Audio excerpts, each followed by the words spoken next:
Praise the Lord.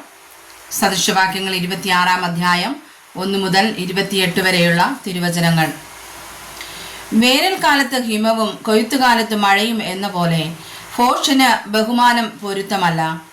കുരുകിൽ പാറിപ്പോകുന്നതും മീവൽ പക്ഷി പറന്നു പോകുന്നതും പോലെ കാരണം കൂടാതെ ശാപം പറ്റുകയില്ല. കുതിരയ്ക്കു ചമ്മട്ടി, കഴുതയ്ക്കു കടിഞ്ഞാൺ, മൂഢന്മാരുടെ മുതുകിനു വടി. നീയും മൂഢനെ പോലെ ആകാതിരിക്കേണ്ടതിന് അവന്റെ ഭോഷത്വം പോലെ അവനോട് ഉത്തരം പറയരുത്. മൂഢന് താൻ ജ്ഞാനിയെന്ന് തോന്നാതിരിക്കേണ്ടതിന് അവന്റെ ഭോഷത്വത്തിന് ഒത്തവണ്ണം അവനോട് ഉത്തരം പറക. മൂഢന്റെ കൈവശം വർത്തമാനം അയക്കുന്നവൻ സ്വന്തം കാൽ മുറിച്ചു കളയുകയും അന്യായം കുടിക്കുകയും ചെയ്യുന്നു. മൂഢന്മാരുടെ വായിലെ സദൃശവാക്യം മുടന്തന്റെ കാൽ ഞാന്നു കിടക്കുന്നത് പോലെ. മൂഢന് ബഹുമാനം കൊടുക്കുന്നത് കവിണയിൽ കല്ലുകെട്ടി മുറുക്കുന്നത് പോലെ.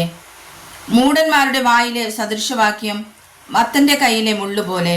എല്ലാവരെയും മുറിവേൽപ്പിക്കുന്ന വില്ലാളിയും മൂഢനെ കൂലിക്ക് നിർത്തുന്നവനും കണ്ടവരെ കൂലിക്ക് നിർത്തുന്നവനും ഒരുപോലെ.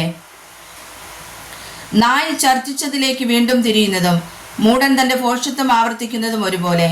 തനിക്കു തന്നെ ജ്ഞാനിയെന്ന് തോന്നുന്ന മനുഷ്യനെ നീ കാണുന്നുവോ? അവനെക്കുറിച്ചുള്ളതിനേക്കാളും മൂഢനെ കുറിച്ച് അധികം പ്രത്യാശയുണ്ട്. വഴിയിൽ കേസരിയുണ്ട്, ഞെരുക്കങ്ങളിൽ സിംഹമുണ്ട്. വഴിയിൽ കേസരിയുണ്ട്, തെരുക്കളിൽ സിംഹമുണ്ട് എന്നിങ്ങനെ മടിയൻ പറയുന്നു. കതക ചുഴിക്കുറ്റിയിൽ എന്ന പോലെ മടിയൻ തൻ്റെ കിടക്കയിൽ തിരിയുന്നു. മടിയൻ തൻ്റെ കൈ തളികയിൽ പൂത്തുന്നു. വായിലേക്ക് തിരികെ കൊണ്ടുവരുന്നത് അവന് പ്രയാസം. ബുദ്ധിയോടെ പ്രതിപാദിപ്പാൻ പ്രാപ്തിയുള്ള 7 പേരിലും താൻ ജ്ഞാനി എന്ന് മടിയന് തോന്നുന്നു. തന്നെ സംബന്ധിക്കാത്ത വഴക്കിൽ ഇടപെടുന്നവൻ വഴിയെ പോകുന്ന നായുടെ ചെവിക്ക് പിടിക്കുന്നവനെ പോലെ.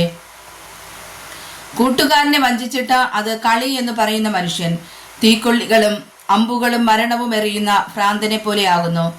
വിറകില്ലാഞ്ഞാൽ തീ കെട്ടുപോകും, നുണയനില്ലാഞ്ഞാൽ വഴക്കുമില്ലാതെയാകും. കരി കനലിനും വിറക് തീക്കുമെന്ന പോലെ വഴക്കുകാരൻ കലകം ജ്വലിക്കുന്നതിന് കാരണം. ഏഷണിക്കാരൻ്റെ വാക്ക് സ്വാദുഭോജനം പോലെ, അത് വയറ്റിൻ്റെ അറകളിലേക്ക് ചെല്ലുന്നു.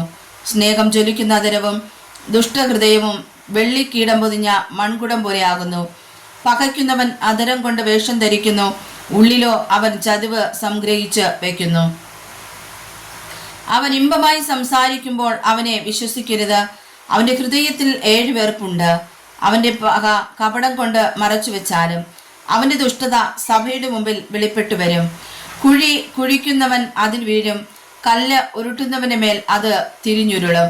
ഫോഷ്ക് പറയുന്ന നാവ് അതിനാൽ തകർന്നവരെ ദേഷിക്കുന്നു, മുഖസ്തുതി പറയുന്ന വായി നാശം വരുത്തുന്നു. വായിച്ചതായ തിരുവചനങ്ങളാൽ കർത്താവ് നമ്മെ സമർത്ഥമായി അനുഗ്രഹിക്കുമാറാകട്ടെ. ആമേൻ.